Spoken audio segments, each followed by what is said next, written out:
Doctor Rajkumar ಹುಟ್ಟೋದು ಕನ್ನಡ ನಾಡಿನಾಗ, ರಾಯಣ್ಣ ಹುಟ್ಟಿದ್ದು ಸಂಗೊಳ್ಳಿ ನಾಡಿನಾಗ, ಈ ಧರ್ಮರಾಜ ಹುಟ್ಟಿದ್ದು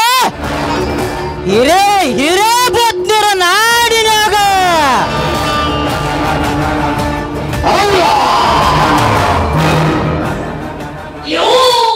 ಈ ಊರಿಗೆ ಧರ್ಮದ ದೊರೆ ನಾನು. ಬಡವರನ್ನು ಎತ್ತಿ ಹಿಡಿಯೋದೇ ಈ ನನ್ನ ಕಾಯಕ.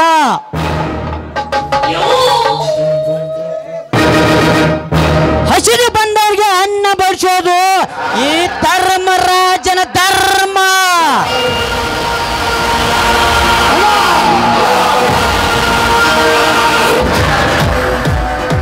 ಅಂಥದ್ರಲ್ಲಿ ಅಗ್ನಿರಾಜ ಮತ್ತು ರವಿರಾಜ ನನ್ನ ವೈರಿಗಳು.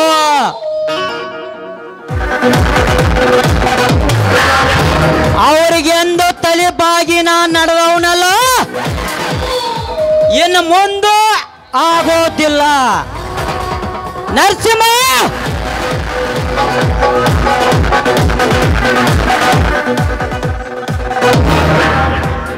ಏ ನರಸಿಂಹ,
ಮಹಾಪ್ರಭುಗಳೇ, ಏನಾಯ್ತು ಹೇಳ್ರಿ? ನನ್ನ ಹುಟ್ಟು ಹಬ್ಬದ ನಿಮಿತ್ತವಾಗಿ ಈ ಎಲ್ಲ ಬಡವರು ಸಾಲಾಗಿ ನಿಂತು ಬರಲಿಕ್ಕೆ ಹೇಳು ನರಸಿಂಹ. ಅಪ್ಪನೇ ಆಗಲಿದ್ದೀನಿ. ಹಾ ನರಸಿಂಹ, ಈ ಕೆಲಸವಂತೂ ಆಯ್ತು. ಪ್ರತಿ ವರ್ಷದ ಕೂಡ ಈ ವರ್ಷ ನಮ್ಮ ಧನಿಕರು ಬಡವರಿಗೆ ಹಣ ಅರಿವು ದಾನವಾಗಿ ಕೊಡ್ತಿದ್ದಾರೆ. ಎಲ್ಲ ಬಡವರು ಬಂದು ಸಾಲಾಗಿ ನಿಂತು ತೆಗೆದುಕೊಳ್ಳಬೇಕಾಗಿ ವಿನಂತಿ. ಹಾ ನರಸಿಂಹ, ಈ ಕೆಲಸವಂತೂ ಆಯ್ತು. ಶಾಲೆಯಿಂದ ರೇಖಾ ಬರುವ ವೇಳೆ ಆಯ್ತು. ನಾನು ಬೇಗ ಹೋಗಿ ಆಂಜನೇಯ ದರ್ಶನಕ್ಕೆ ಹೋಗಬೇಕು.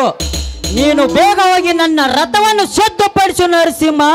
ಅಪ್ಪನೇ ಆಗಲಿ ನಾನು ಒಡೆಯ.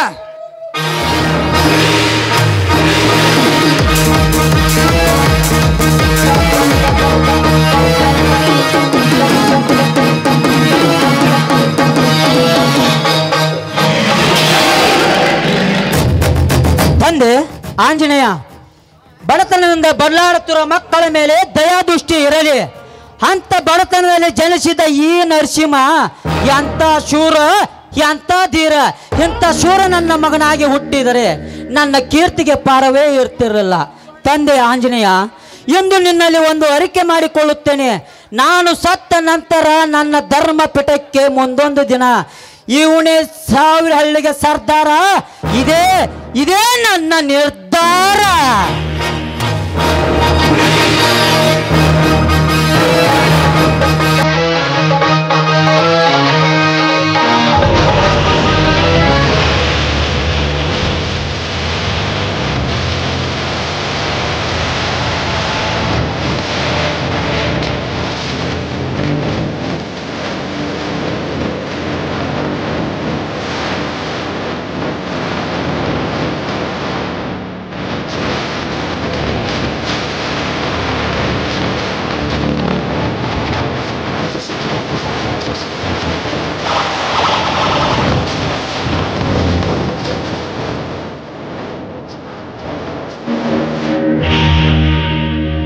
ನಮಸ್ಕಾರ ಗೌಡ್ರಿಗೆ. ಓಹೋ, ಅಗ್ನಿರಾಜಪ್ಪನವ್ರೆ, ಬನ್ನಿ ಬನ್ನಿ, ಕುಳಿತುಕೊಳ್ಳಿ. ಎಂದು ತಮ್ಮ ಹುಟ್ಟುಹಬ್ಬದ ನಿಮಿತ್ತವಾಗಿ ತಮಗೆ ಹೂಹಾರವನ್ನು ಹಾಕಿ ಶುಭಾಶಯ ಕೋರಲು ಬಂದಿರುವನು. ಅಗ್ನಿರಾಜ, ಪ್ರತಿ ವರ್ಷದಂತೆ ಈ ವರ್ಷ ಕೂಡ ಬಡವರಿಗಂತ ಹಣ ಮತ್ತು ಅರಿವೆ ದಾನ ಮಾಡಿದ್ದೆ. ನಿಮ್ಮಂತ ಶ್ರೀಮಂತರಿಗೆ ಏನಪ್ಪ ಮಾಡೋದು? ನಿಮ್ಮ ವಿಶ್ವಾಸ ಒಂದೇ ಇದ್ದರೆ ಸಾಕು. ಅದೊಂದೇ ದೊಡ್ಡದು ಗೌಡ್ರೆ, ಅದೊಂದೇ ದೊಡ್ಡದು. ಅದಕ್ಕೆ ಈ ಆಂಜನೇಯ ಕೃಪೆ ಇದ್ದರೆ ಸಾಕು.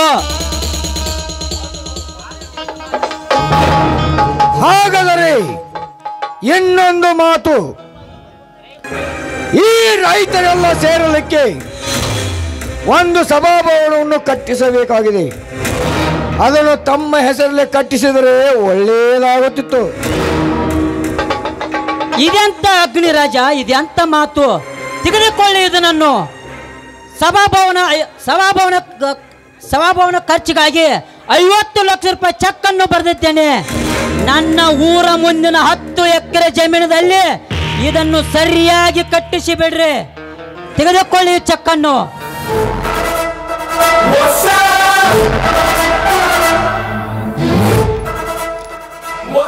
ಒಳ್ಳೆಯದಾತು ಗೌಡ್ರೆ. ಹಾಗಾದರೆ ಜಾಗೆಯ ಪತ್ರ ತೆಗೆದುಕೊಳ್ಳಿ. ದಾನ ಪತ್ರವನ್ನು ಸಂಪೂರ್ಣ 10 ಎಕರೆ ರೈತ ಸಭಾಭವನಕ್ಕೆ ಅಂತ ಸೇರಿ ಬರೆದಿದ್ದೇನೆ. ತೆಗೆದುಕೊಳ್ಳಿ ಇದನ್ನು.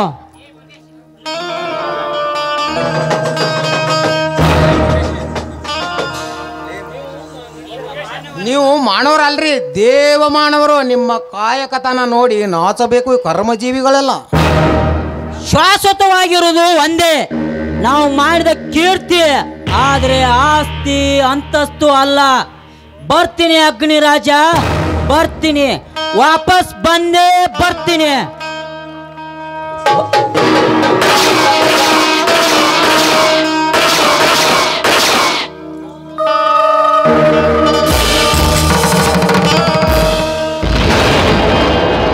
ಯಾಕೆ ಅಗ್ನಿರಾಜ್, ಯಾಕೆ ಈ ನೀಚ ಕೆಲಸ ಮಾಡಿದ್ದಿ?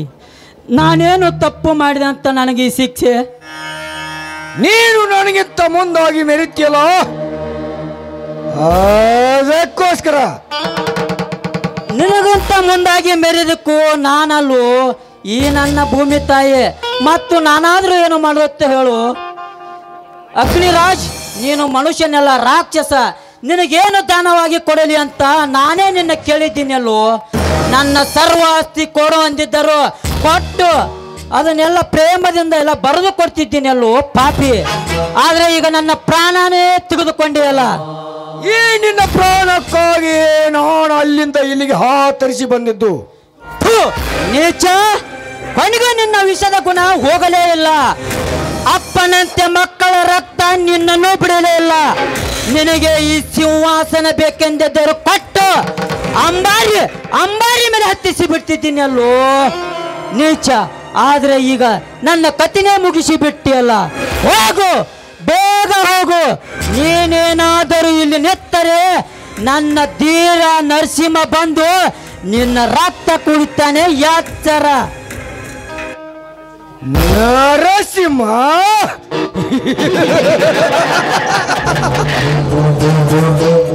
ಓ ನರಸಿಂಹನ ಬೆದರಿಕೆ ಹೇಳುವ ಸಿಂಹ, ತಾಳು ಈ ಸಿಂಹದ ಹೊಡೆತವನ್ನು.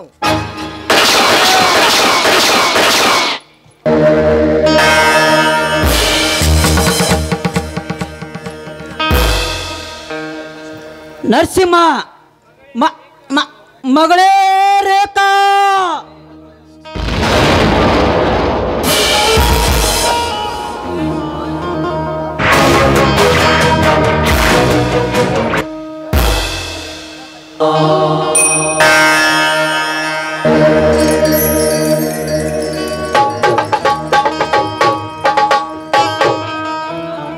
ಮಹಾಪ್ರಭುಗಳೇ, ಹೀಗೇಕೆ ಬಿದ್ದಿದ್ದೀರಿ?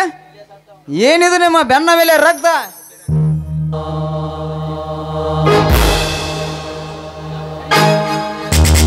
ಮಹಾಪ್ರಭುಗಳೇ,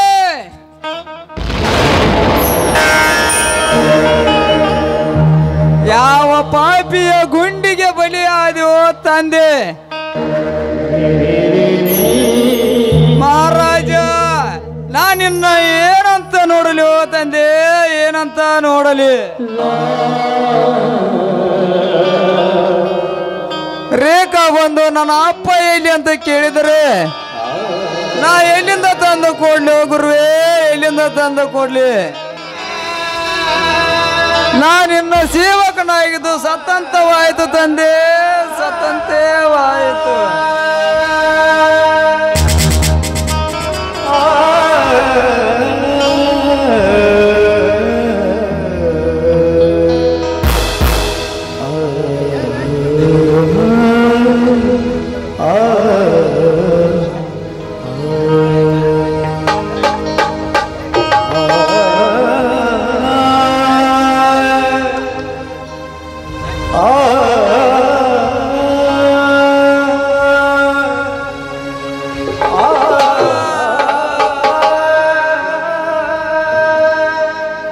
ತಂದೆ ಸತ್ತಂತವಾಯಿತು ತಂದೆ, ಸತ್ತಂತೆ.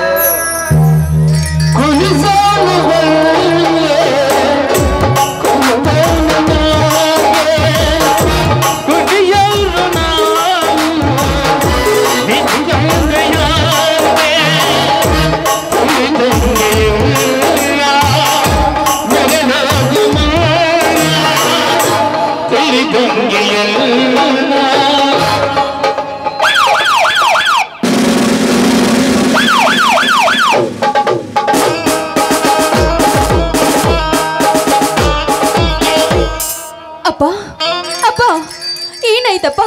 ಎದ್ದೇಳುವಪ್ಪ.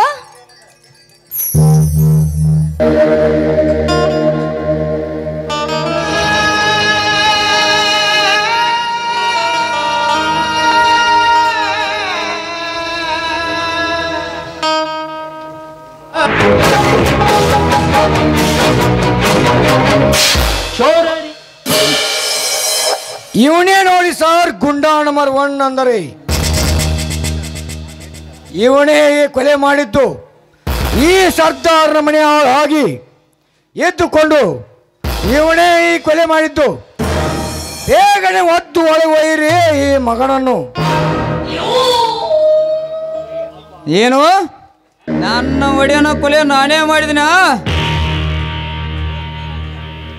ಏನ್ ಹೇಳ್ತಿಲಿ ಮಗನ ಅಗ್ನಿರಾಜ? ಮಗನ, ಇದ ನಿನ್ನ ಮೋಸತನ. ಮುಚ್ಚು ಬಾಯಿ ಪಾಪಿ. ಈ ನನ್ನ ಅರಮನೆಗೆ ನಿನ್ನನ್ನು ಹೊರತು ಬೇರೆಯರ ಬರಲು ಅವಕಾಶವಿಲ್ಲ. ನನ್ನ ತಂದೆಯನ್ನು ಕೊಲೆ ಮಾಡಿದ್ದು ನೀನೇ. ರೇಖಾ, ನೀನು ಇವರ ಮಾತನ್ನು ನಂಬುತ್ತೀಯ? ಅನೇಕ ವರ್ಷಗಳ ಈ ಮನೆಗೆ ನಿಷ್ಠೆಯಿಂದ ಸೇವೆ ಮಾಡಿದ ನನ್ನನ್ನು,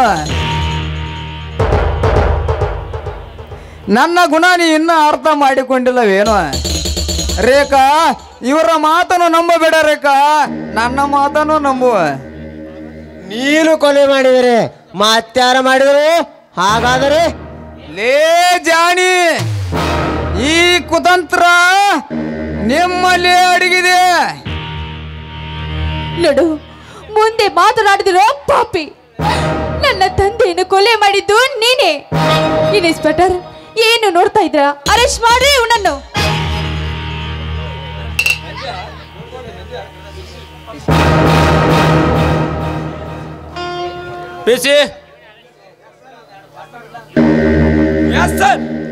ಈ ಶವವನ್ನು ಪೋಸ್ಟ್ ಮಾರ್ಟಮ್ ಮಾಡಿ ಇವನನ್ನು ಅರೆಸ್ಟ್ ಮಾಡಿ.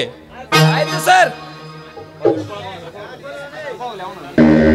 ನನ್ನ ಮಾತನ್ನು ನಂಬು ರೇಖಾ, ನನ್ನ ಮಾತನ್ನು ನಂಬುವ. ಅನೇಕ ವರ್ಷಗಳ ಹಿಂದೆ ಈ ನಿಮ್ಮ ಮನೆತನಕ್ಕೆ ನಿಷ್ಠೆಯಿಂದ ಸೇವೆ ಮಾಡಿದ ನನ್ನನ್ನು ಈ ಶಿಕ್ಷೆಗೆ ಗುರಿ ಮಾಡಬೇಡ. ಬೇಕಾದರೆ ನನ್ನ ಪ್ರಾಣವನ್ನೇ ತೆಗೆಸಿಬಿಡು. ನಾನು ಸಾಯಲು ಸಿದ್ಧವಿದ್ದೀನಿ. ಆದರೆ ಈ ನಾಡಿನ ಅನ್ನ ಹಾಕಿದ ಈ ನಾಡಿನ ಅನ್ನದಾತನನ್ನು ಇವನೇ ಕೊಂದನಂದು ಹೇಳಬೇಡ ರೇಖಾ. ನಿನ್ನ ಕೈ ಮುಗಿದು ಕೇಳ್ಕೊತೀನಿ. ಏನು ನೀನು ಮಾಡಿದ ಕೊಲೆಗಾಗಿ ಮುಚ್ಚಿ ಹಾಕ್ಲಿಕ್ಕೆ ನೋಡ್ತಾ ಇದೀಯಾ? ನೀನು ಮನುಷ್ಯನಲ್ಲೋ ರಾಕ್ಷಸ ನೀನು. ನನ್ನ ತಂದೆಯನ್ನು ಕೊಲೆ ಮಾಡಿದ್ದು ನಾನು ಕಣ್ಣಾರೆ ನೋಡಿದ್ದೀನಿ. ನೋಡು, ನೀನು ಒಂದು ಕ್ಷಣ ನನ್ನ ಮನೆಯಲ್ಲಿ ನಿಲ್ಬೇಡ. I see get out. ಸ್ವಂತ ಮಗಳೇ ಹೇಳುತ್ತಿರುವಾಗ ಏನು ಮುಖ ನೋಡುತ್ತೀರಿ ಇನ್ಸ್ಪೆಕ್ಟರ್ ಸಾಹೇಬ್ರೆ? ಒಟ್ಟು ಒಳಗೆ ಒಯ್ಯಿರಿ ಏ ಮಗಳನ್ನು. ಲೇಗ್ನಿರಾಜ್, ಮೋಸದಿಂದ ನನ್ನ ಒಡೆಯನ ಕೊಲೆ ಮಾಡಿ ಇದೊಂದು ಆಟ ಹೂಡಿಕೊಂಡು ಬಂದಿರುವೆ ಆ ಮಗನೇ. ಈ ವಯಸ್ಸಂಚನೆ ಕೊಲೆ ಇಂದೆಲ್ಲ ನಾಳೆ ಪತ್ತೆ ಹಚ್ಚಿ ನಿರ್ದೋಷನಾಗಿ ಬಂದು ನನ್ನ ಒಡೆಯನ ಕೊಂದ ಆ ಮಗನ ರಕ್ತ ಕುಡಿಯೋದೇ ಬಿಡಲಾರೆ.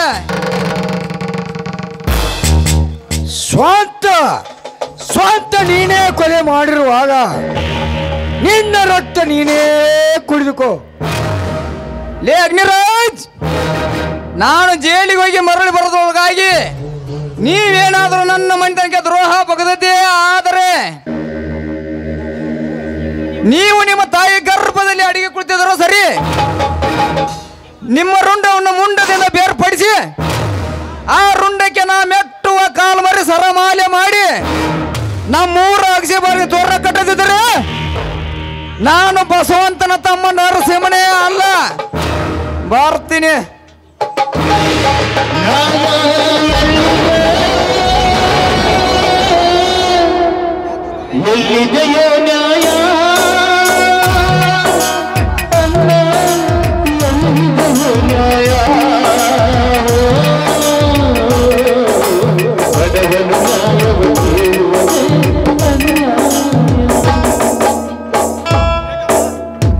ರೇಖಮ್ಮ ಹತ್ರ ಅಪ್ಪ ಸಿಗ್ಲಾರಮ್ಮ ಹೋದನಮ್ಮ. ಬೇಗ ಇವ್ರ ಅಂತ್ಯಕ್ರಿಯೆ ಮಾಡಿ ಮುಗಿಸೋಣ ಬನ್ನಿರಿ. ನಿನ್ನ ರಕ್ಷಣೆಗೆ ನಾವಿದ್ದೇವೆ. ಆದರೆ ಇದನ್ನು ಸಿಬಿಐಗೆ ಒಪ್ಪಿಸಲೇಬೇಕು.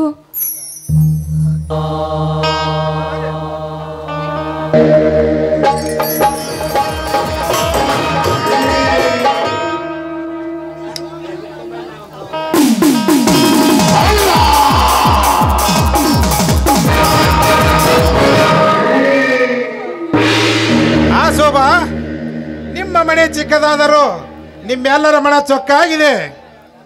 ಆ ಶೋಭಾ, ಯಾಕೆ ನಿನ್ನ ಮುಖದಲ್ಲಿ ಚಿಂತೆ? ನಿನ್ನ ಅಣ್ಣ ಜೈಲಿಗೆ ಹೋದಾಗಿನಿಂದ ನಿನ್ನ ಮುಖದಲ್ಲಿ ಕಳೆನೇ ಇಲ್ಲವಾಗಿದೆ. ಶೋಭಾ, ನಾನು ನಿನ್ನ ಕೈ ಹಿಡಿದ ಗಂಡನಾಗಬೇಕಾಗಿದ್ದೇನೆ. ಬಿಡುವ ನಿನ್ನ ಚಿಂತೆನ. ನಿಮ್ಮ ಅಣ್ಣನನ್ನು ಬಿಡಿಸಿಕೊಂಡು ಬರುವ ಭಾರ ನನಗಿರಲಿ. ಈಗ ನೀವೇ ನನ್ನ ಪಾಲಿನ ದೇವರು.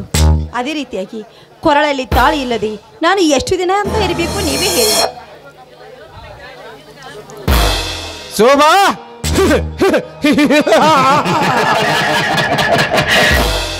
ತಾಳಿಯ ಚಿಂತೆ ನಿನಗೇಕೆ? ಒಂದು ಒಳ್ಳೆಯ ಮುಹೂರ್ತ ನೋಡಿ ನಿಮ್ಮ ಅಣ್ಣಂದರ ಎದುರಿಗೇನೆ ಒಂದು ತಾಳಿ ಕಟ್ಟಿ ಬಿಡ್ತೀನಿ. ನಿಜನಾ?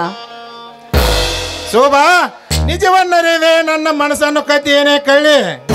ಬಾ, ಇದೇ ಸಂದರ್ಭದಲ್ಲಿ ಒಂದು ಸಾಂಗನ್ನಾದರೂ ಹಾಡು.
ಹಾ ಶೋಭಾ, ನಿಮ್ಮ ಅಣ್ಣಂದಿರ ಬರುವ ವೇಳೆ ಆಯ್ತು, ನಾನಿನ್ನು ಬರಲಿ.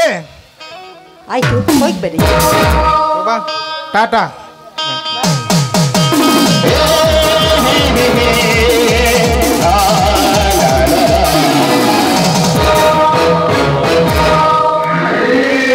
ಯಾವುದನ್ನು ನಂಬಿ ಬದುಕಬೇಕು ಹೆಣ್ಣು ಎಂಬುದೇ ಗೊತ್ತಾಗ್ತಾ ಇಲ್ಲ. ಹಿತ ತಂದೆ ಸತ್ತು ಮಲತಾಯಿಯ ಕಾಟ. ಒಂದು ಕಡೆ ನೋಡಿದ್ರೆ ಅಣ್ಣ ಜೈಲಿಗೆ ಪರದಾಟ, ಇನ್ನೊಂದು ಕಡೆ ನನ್ನ ಕೊರಳಲ್ಲಿ ತಾಳಿ ಇಲ್ಲದ ವಿಧಿಯಾಟ.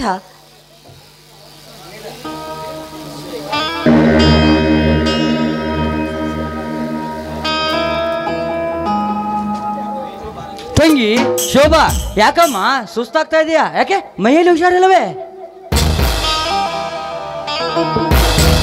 ನನಗೇನಾಗಿದೆಯಲ್ಲ, ಚೆನ್ನಾಗೇ ಇದ್ದೀನಿ. ಆದರೆ ಯಾಕೋ ಏನು ಇವತ್ತು ಸ್ವಲ್ಪ ಅಣ್ಣನ ನೆನಪು ಬಂತು ಅಷ್ಟೇ. ತಂಗಿ, ಜೈಲಿಗೆ ಹೋದ ಅಣ್ಣನ ಬಗ್ಗೆ ಚಿಂತಿಸಬೇಡಮ್ಮ, ಚಿಂತಿಸಬೇಡ. ಅವನು ನನ್ನ ತಮ್ಮ. ಅಣ್ಣ ಹಾಕಿದ ಅನ್ನದಾತನ ಕೊಲೆ ಅವನೆಂದಿಗೂ ಮಾಡಿರಲ್ಲಮ್ಮ, ಮಾಡಿರಲಾರ. ಇದರಲ್ಲಿ ಅಗ್ನಿರಾಜ ಹಾಗೂ ರವಿರಾಜರ ಕೈವಾಡವಿದೆಯಮ್ಮ. ಇದಕ್ಕೆ ಅವರೇ ಕಾರಣ. ಏನು, ಇದನ್ನು ಕೊಲೆ ಮಾಡಿದವನು ನನ್ನ ಅಣ್ಣ ಅಲ್ವೇ? ಹಾಗಾದ್ರೆ ಇದಕ್ಕೆ ಅಗ್ನಿರಾಜ್ ರವಿರಾಜ್ ಕಾರಣದ ಅಣ್ಣ?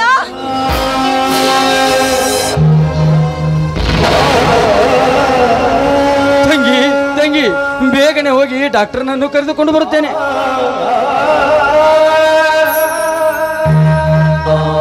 ಬನ್ನಿ ಡಾಕ್ಟ್ರೇ, ನನ್ನ ತಂಗಿಗೆ ಯಾವ ಕಾಯಿಲೆ ಎಂದು ವಿಚಾರಿಸಿ ಚುಚ್ಚುಮದ್ದನ್ನು ಕೊಡಿರಿ. ಆಯ್ತು ಬಸವಂತ, ಚೆಕ್ ಮಾಡಿ ಹೇಳುತ್ತೇನೆ.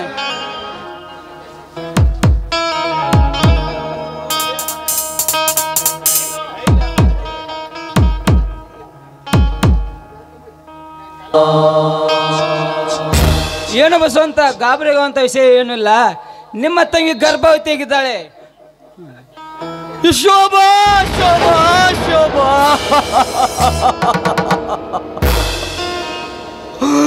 ನೀನೀಗ ಗರ್ಭವತಿಯೇ? ಎಲೆ ಜಾರಣಿ,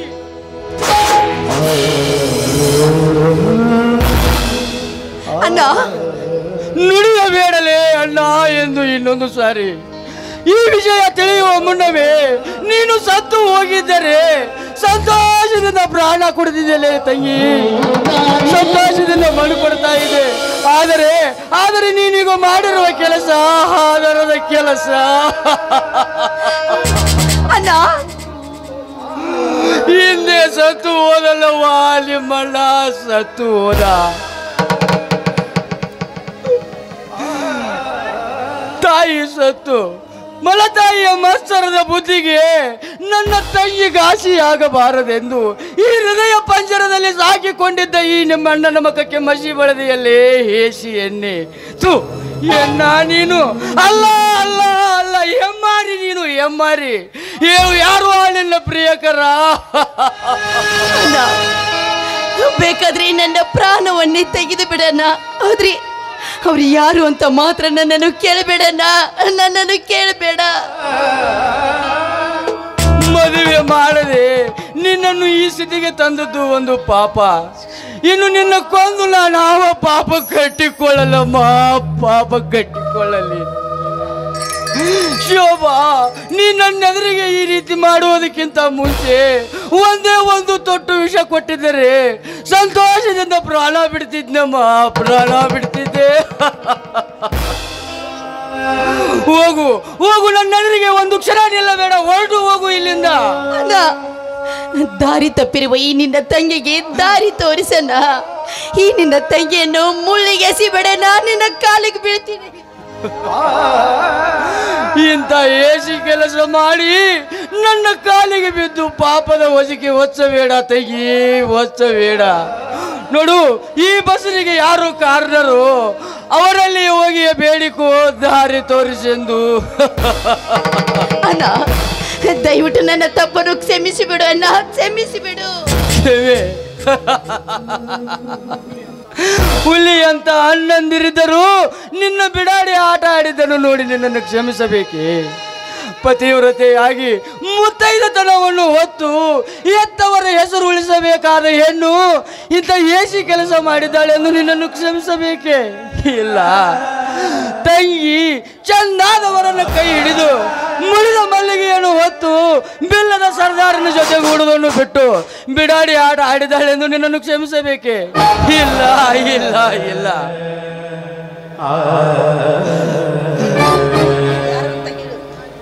ಹೇಳು, ಈಗಲಾದ್ರೂ ಹೇಳು, ಅವನ ಯಾವ ಚಾಂಡಾಲಲ್ಲೆಂದು.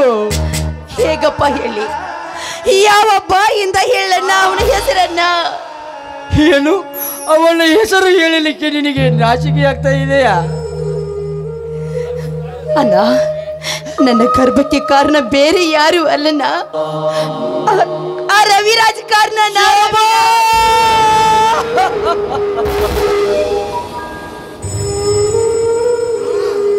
ಆ ರವಿರಾಜ ಧರ್ಮರಾಜ ಇಬ್ಬರು ನನ್ನ ತಮ್ಮನ ಹುಟ್ಟ ವೈರಿಗಳು.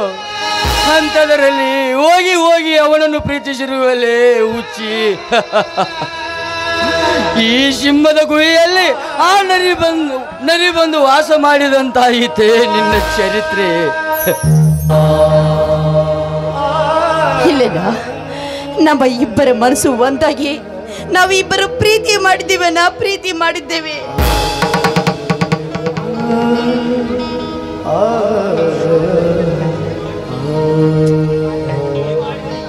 ನೀ ಮಾಡಿದ ಈ ಕೆಲಸಕ್ಕೆ ನಿನ್ನನ್ನು ಕ್ಷಮಿಸುವ ಶಕ್ತಿ ಕೂಡ ನಾನು ಕಳೆದುಕೊಂಡೆ ನಮ್ಮ, ಕಳೆದುಕೊಂಡೆ. ಆ ಅಗ್ನಿ ರವಿರಾಜರು ನನ್ನ ತಮ್ಮನ ಹುಟ್ಟ ವೈರಿಗಳು. ಅಂಥದರಲ್ಲಿ ಹೋಗಿ ಹೋಗಿ ಅವನನ್ನೇ ಪ್ರೀತಿಸಿರುವೆಲೆ ಹುಚ್ಚಿ. ಏನು ಮಾಡಲಿ, ಎಂತ ಸಹಿಸಿಕೊಳ್ಳಲಿ? ಅಲ್ಲ, ಎಂತಾದ್ರೂ ಸಹಿಸಿಕೊಂಡು ಈ ನಿನ್ನ ತಂಗಿಯನ್ನು ಕ್ಷಮಿಸಲ್ಲ. ಯಾಕೆಂದ್ರೆ ಈ ಸಮಾಜದಲ್ಲಿ ಜಾರಿನಿ ಎಂಬ ಹೆಸರಿನಿಂದ ನನ್ನನ್ನು ಪಾರು ಮಾಡಣ್ಣ. ನಿನ್ನ ಕಾಲಿಗೆ ಬೀಳ್ತೀನಣ್ಣ, ನಿನ್ನ ಕಾಲಿಗೆ ಬೀಳ್ತೀನಿ. ಜಾರಣಿಯ ಶಬ್ದ ಹುಣ್ಣಾದ ಕಲೆಯನ್ನು ತೆಗೆಯಲು ಕಾಲನ್ನೇ ಕತ್ತರಿಸಿ ಒಗೆದರು ಆ ಹುಣ್ಣಿನ ಕಲೆ ಮಾಯುವುದುಂಟೇನಮ್ಮ. ಹಾಗೆ ತಾಳೆ ಇಲ್ಲದೆ ನೀನು ಮಾಡಿರುವ ಈ ಕೆಲಸ, ಈ ಜಾರಣಿ ಎನ್ನುವ ಶಬ್ದ ಈ ಸಮಾಜದಲ್ಲಿ ಜಾಗಟೆ ಬಾರಿಸಿ ಹೋಗಿದೆಯಮ್ಮ. ನೀನು ರವಿರಾಜನ ಸೂಳೆ ಎಂದು.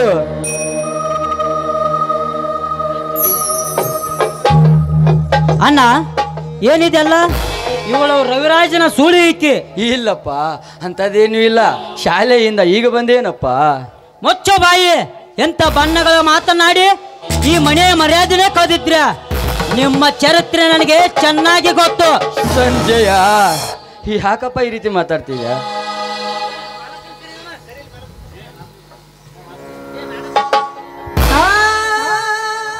ಯಾಕೋ ಸಂಜು? ಸಂಜಯ್, ಮುಂದೆ ಮಾತನಾಡಬೇಡ. ಮುಂದೆ ಮಾತನಾಡಬೇಡಣ್ಣ. ಏ ಸಂಜಯ, ಕೆಳಗಿಳಿಸು ನೀನು ಕೈನ. ನನ್ನ ಮೇಲೆ ಕೈ ಮಾಡೋ ಅಧಿಕಾರ ನನ್ನ ತಾಯಿ ಹೊರತು ಯಾರಿಗೂ ಇಲ್ಲ. ಈ ಮನೆಯಲ್ಲಿ ಮಂಜುನಾಥ್ ಡಾಕ್ಟರ್ ಹೇಳಿದ ಹಾಗೆ ನಿಮ್ಮ ತಂಗಿ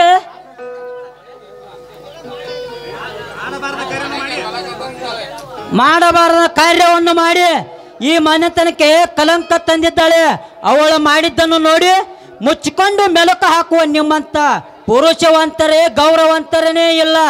ನೀವೆಲ್ಲ ತಂಗಿಯ ಕುಣಿತಕ್ಕೆ ತಾಳ ಹಾಕುವ ಬಂಡರು ನೀವು.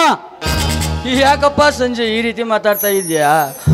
ಉರಿಯುತ್ತಿರುವ ನನ್ನ ಒಡಲಿಗೆ ಮತ್ತಷ್ಟು ತುಪ್ಪ ಬೆರೆಸಿ ಉರಿ ಹತ್ತಿಸಬೇಡಪ್ಪ, ಉರಿ ಹತ್ತಿಸಬೇಡ. ತಾಯಿಗೆ ನಿನ್ನ ಕಾಲಿಗೆ ಬಿದ್ದ ಕರವೇ ತೋರವನಲ್ಲ ಈ ಸಂಜಯ್. ನನಗೆ ನನ್ನ ಮರ್ಯಾದೆ ಮುಖ್ಯ. ತಂದೆ ಕುಳಿತು ಬೇರೆ ಬೇರೆ ಆಸ್ತಿ ಮಾಡಿ ಸತ್ತಿರುವಾಗ ನಿನ್ನಿಂದ ಭಾಗ ತಿಳ್ಕೊಳ್ಳೋದು ನನಗೆ ಅವಶ್ಯಕತೆ ಇಲ್ಲವೋ? ನನಗೆ ಅವಶ್ಯಕತೆ ಇಲ್ಲ. ನಿಮ್ಮ ದಾರಿ ನಿಮಗೆ, ನನ್ನ ದಾರಿ ನನಗೆ. ದಾಟರಿ ಮನೆಯಿಂದ ಆಚೆ. ಇಲ್ಲದಿದ್ದರೆ ನಾನೇ ಕುತ್ತಿಗೆ ಕೈ ಹಾಕಿ ನಿಮ್ಮನ್ನು ತಳ್ಳಬೇಕಾಗುತ್ತದೆ. ಎಚ್ಚರ. ಯಾಕೋ ಸಂಜಿ ಈ ರೀತಿ ಮಾತಾಡ್ತಾ ಇದೆಯಪ್ಪ? ಯಾರಿನಿ ತಂಗಿ ಇವಳೆಂದು ಕೂಗಿ ನಮ್ಮನ್ನು ಹೊರಗೆ ಹಾಕ್ಬೇಡಪ್ಪ, ನಿನ್ನ ಕಾಲಿಗೆ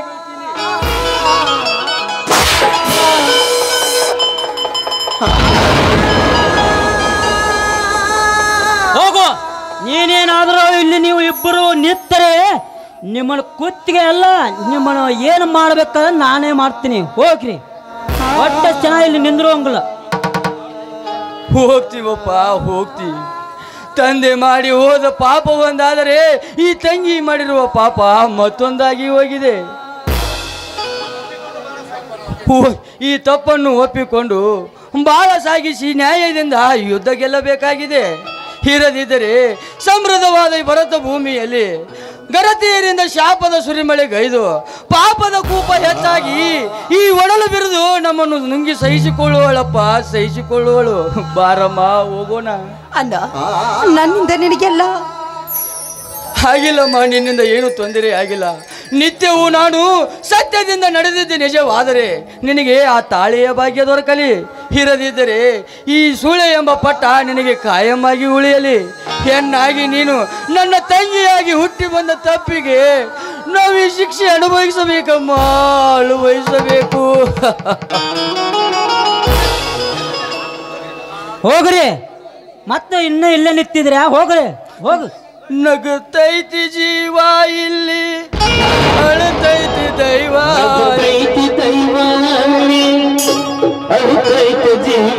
ಇಲ್ಲಿ, ನಗುತ್ತೈತಿ ದೈವ, ಅಳುತ್ತೈತಿ ಜೀವ ಇಲ್ಲಿ, ವಿಧಿಯಾಗಿಕೊಂಡು